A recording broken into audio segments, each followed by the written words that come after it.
you're shooting a BB gun. It's like, those guys suck at shooting. That's what it all boils down to.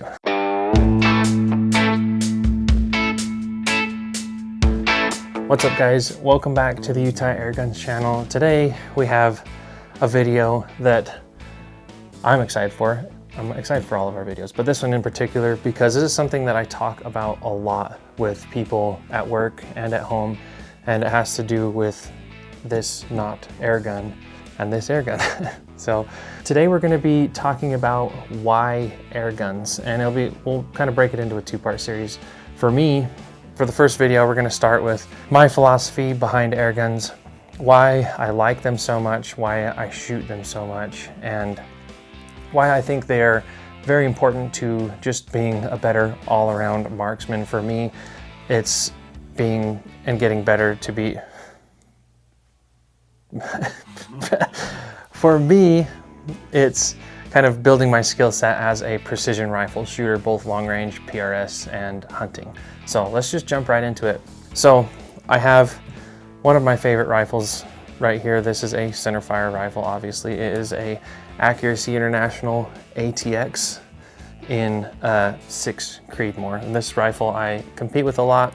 I shoot PRS matches with it, I hunt coyotes with it, and I just shoot recreationally with it. I love long range.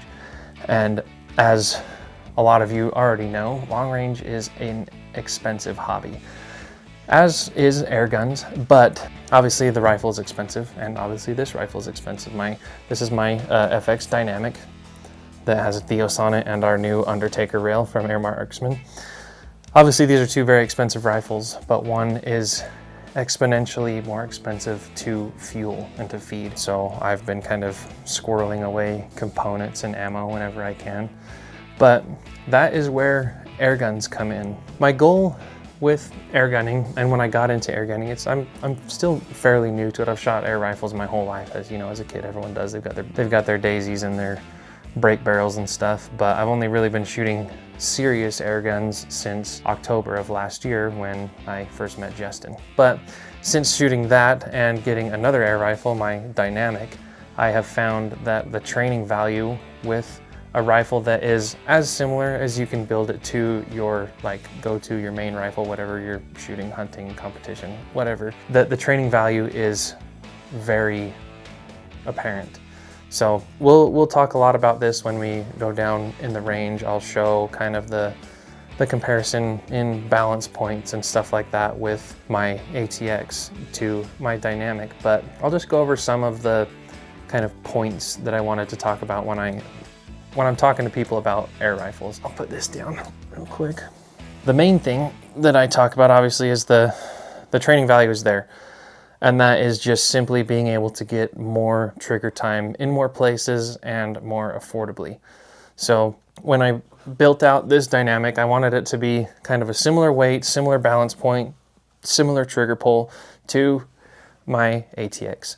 And I feel like I've kind of achieved it. It's still a touch lighter than my ATX, but it balances similarly. I have an Element on here and a Night Force on there, but their mill reticles are very, very similar. I have that's a H59, and the reticle in the Element Theos is very similar. Magnification range is very similar, so my sight picture is always kind of looking the same. But going back to what I said earlier on feeding these rifles, obviously the air rifle is going to be way, way cheaper. I can go and get match grade precision slugs for just insane prices. I can buy 150 slugs for like 15, 16 bucks, where 150 rounds for the AI in 6 Creed, I don't know, that's going to be really close to 200, 250 bucks, depending on where you're getting them from.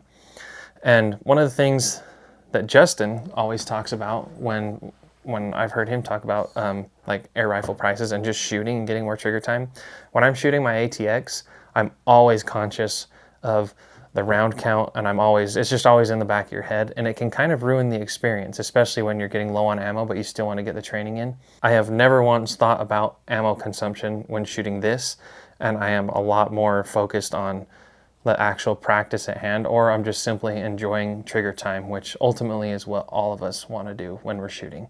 So just going down a list of air rifles, a lot of people will say rimfire, and yeah, rimfires are a fantastic training aid, but they're still more restricted than air rifles. These are incredibly quiet. The ammo is still cheaper than rimfires, especially for match ammo. Not to mention, you don't have to jump through all the legal hoops to just get an air gun. We can ship you a full precision setup right to your door that is going to be quiet and extremely accurate. And one of the things that I personally really enjoy, because I'm a big reloader of my precision ammo, is I can do basically the exact same thing with my dynamic. I can pick the projectile and I can mess with the charge, and the charge being my hammer spring and my regulators. That's just tuning how much of that pressurized air is going to be pushing the pellet, because when you really break it down, you're still using a expanding gas to push your projectile. This one is just pressurized air that is expanding down the barrel, where centerfire is obviously burning powder, turning it into gas by lighting it and propelling your projectile down the barrel. So yeah, you can basically hand load. You get your tune, you get your projectile, and you can fine tune that just like you would in a centerfire. And that's something you can't really do with a rimfire. Rimfires, when you really want to dive super deep into precision, a lot of people will go to the Ely factory or the Lapua factory, and they'll find like a lot number that they like and that their gun likes, and they'll shoot it, and then they'll buy like a ton of that lot, and then you're kind of just stuck. You can't continue to really fine tune it. With air rifles, you can do that. You can tune your velocity exactly how you want it. You can still pick like the lot of slugs that your gun likes out of whatever brand you want to shoot, but you can continue to really fine tune it. And your velocities will be much more consistent with an air rifle. You'll be having over 50 shots. You can have an extreme spread of 4 FPS, and then your standard deviation between shots is going to be 0 to 1 FPS. That's what I've seen out of my dynamic, and that's incredible for that long range consistency. I've taken my dynamic out to 400 yards on pests and targets very repeatably. Really, the only drawback that I see on air guns is just the fuel, air, but it's easily overcome, and I think it is well worth the squeeze of just having to fuel it with air rather than, powder. You just have to nail down your air source via whether that's a compressor or a scuba tank, and just be prepared. Know how much air you're going to consume, and it will never be an issue. It's never been an issue for me, and I shoot this gun 2,000 or 3,000 rounds a month, and that is something that's basically unheard of outside of anyone who isn't sponsored and doesn't have some company that's paying for their ammo. I can very easily afford to shoot 2,000 rounds a month out of this and get great training value out of it. So before we go down into the range, I'll just go over some other benefits of the air rifle as far as training value goes. So one of the things that I've been doing to kind of create a more one-to-one training situation with the air rifle is, like with my 6 Creed, I'll shoot a 10, 12-inch plate at 1,000 yards. I'll mill that target, and I'll take that mill measurement, and then I'll go find a target that has that same mill measurement at like 200 yards, so that I'm holding the same like 8.2 mils for the 6 Creed, and those 8 and so many mils, not exactly, but close to this at 200, whatever that range is going to be, and then I'll have the same size kind of margin of error target at that more palatable distance for an air rifle. And for most people, that's one of the other great things about the air rifle is you're going to have a lot more opportunities to practice those extended distances than you would with like a centerfire. It is kind of hard to find a place, especially like back east, to shoot long range and extreme long range. So with an air rifle, you can get those same distances, those same kind of to scale, we'll call it that. We'll call it air rifle scale distances. Another thing that is cool about the air rifles is your environmental variables are going to be exaggerated. So, like a 10 or 15 mile an hour wind at 1,000 yards, I'm going to be holding like almost two mils. And that same wind, like I could have like a 6 mile an hour wind at 200 yards, and I'm going to be holding 1.5, almost 2 mils in the air rifle. So you'll be able to get your kind of environmental training, your wind calls, your wind reading is going to go up. You're going to be a lot more sensitive to wind. So I guess I'll jump into another thought that I just had that has helped me a lot is when I'm shooting with my bolt gun, when I'm reading wind, I'm just guessing it in mile per hour, and I also use my Kestrel.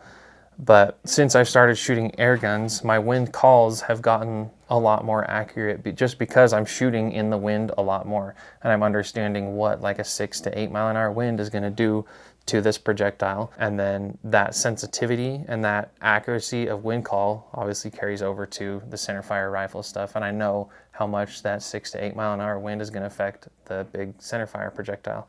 So that's just another benefit. Is ultimately what it's all boiling down to is you're getting a lot more trigger time more affordably in more environments. And in turn, that has made me a better all-around shooter, because ultimately more trigger time makes you better. You can sit here and read, you can dry fire, you can go through your Kestrel, but what it really boils down to is sending rounds down range. The best shooters in the world shoot the most, and that is what an air rifle is going to do for you. There's obviously going to be drawbacks, and there's all the air gun haters out there that I've never understood. That like, oh, you're not shooting air, you're shooting a BB gun. It's like, those guys suck at shooting. That's what it all boils down to. I shoot more than those guys, so got a little, but yeah, they suck at shooting. That's why they're talking shit on air guns. So they're awesome. They shoot great, and there's great training value. With all that said, with my little rant, let's go down to the range, and I'll just show like balance points and some of the things that I do in a 35-yard range that can really benefit all other aspects of your precision rifle shooting. All right, guys, so we're down in our range. There's only 35 yards, but there's just a few things I wanted to cover. One being with my centerfire gun. I just want to show the balance point and kind of the similarities between my centerfire and the air rifle that are going to kind of help that training value translate. This is a little bit heavier, obviously. It's about 24 pounds, but the balance point is there, and obviously the recoil impulse isn't the same. But having a gun that has a similar balance point, a similar trigger feel, the grip is different, and I've thought about adding the MDT straight pull or straight grip to this just to add even more of kind of a similar feel. But that's just going to help that training value translate. It makes it more of a one-to-one feel. So I'll throw my dynamic up here. Take the bipod off, because that is one thing that helps the dynamic balance.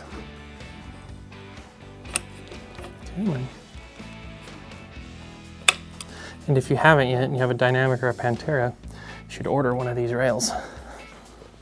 The balance point is pretty much identical. When I take it off, it's just barely forward of the kind of barricade stop right there. But that's just another thing that's going to help this gun feel more like my big gun. And I also compete with this rifle, so practicing with that gun has also benefited me in this gun, because I can manage recoil really well with a big gun, which means I can drive a very low recoiling air rifle very well. I can have a super consistent recoil impulse, letting that rifle recoil straight back, because with an air rifle, there's a lot more dwell time in the barrel, so they're greatly affected by how you drive them through that recoil. It's like if you're used to driving a gun, and if your gun's recoiling up because the balance is off, almost every one of those shots is going to be going high. You're going to be kind of flicking them high. So if you're letting that gun recoil directly backwards, like I've gotten used to shooting my centerfires, then this gun is going to be even more consistent, more accurate, because there hasn't been any movements or twitches that are going to throw that projectile off target. But what I'm going to do now, I've got some ammo loaded up and a target down there. I'm just going to show some of just the practice that I do that's helped my precision rifle game a lot since I've been shooting an air rifle. We just have little bullseyes down there at 35 yards, and I've just been, instead of just staying on the gun and shooting a group, all I'll do is just build a new position every shot and just shoot. Just get more trigger time on a barricade, more time building that position, breaking the trigger, seeing where that shot went, and kind of diagnosing what was good or what was bad with that position. So I'll just move up.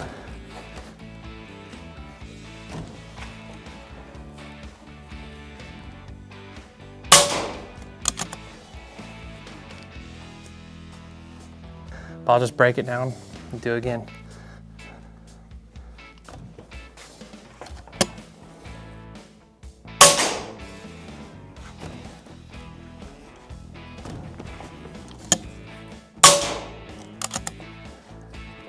Do one more.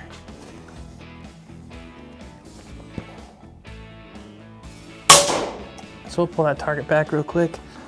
For me, the main value of just doing shooting groups here, like off of the barricade, it's just been really easy to kind of diagnose either my breathing, checking my wobble zone, and just working on trigger control, just because, whoops, I'm able to really see that on these super small targets. So I was just shooting up here, so I shot my first shot right there, and then the other 3 were same hole. So my wobble zone is still a little big. It's probably just about that size, just kind of jumping around, and my heartbeat's kind of making it go up.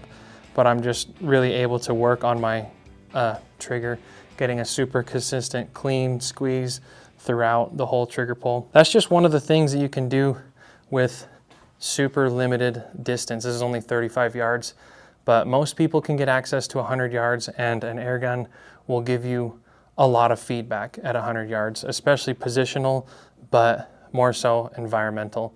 The wind obviously is going to affect air rifles a ton, so you'll be able to get a lot of time just reading wind and then seeing what that wind is going to do to your projectile. And the more you read the wind, the more accurate your wind calls are, the better you're going to shoot any gun. It doesn't matter air rifle or centerfire or rimfire. It's all going to translate. That's just kind of a short explanation of why I feel like air rifles are so valuable as a training aid. It's been something that I've wanted to kind of continue to push and learn more myself, but also give you guys a bunch of information on since I've come to Utah Airguns, because air rifles are obviously a lot more accessible to the entire country and the entire world. And I'm just super passionate about long-range precision rifles, and anytime I can get someone into the sport or into the hobby, doesn't matter what they're shooting, as long as they're learning how to put a very small projectile out there at a certain space and time, that's super cool. Let us know in the comments what you guys thought of this video. Drop your own thoughts on why air guns are super valuable, and we'll put them in the next video. The next video is going to be a little different on talking about why air guns. It's going to kind of cover the more broad spectrum outside of the ultra high end, but we'll talk about hunting and other things. But thank you guys for tuning in. We're really grateful for you guys. Don't forget to like, share, and subscribe. Leave a comment, and we'll see you next time.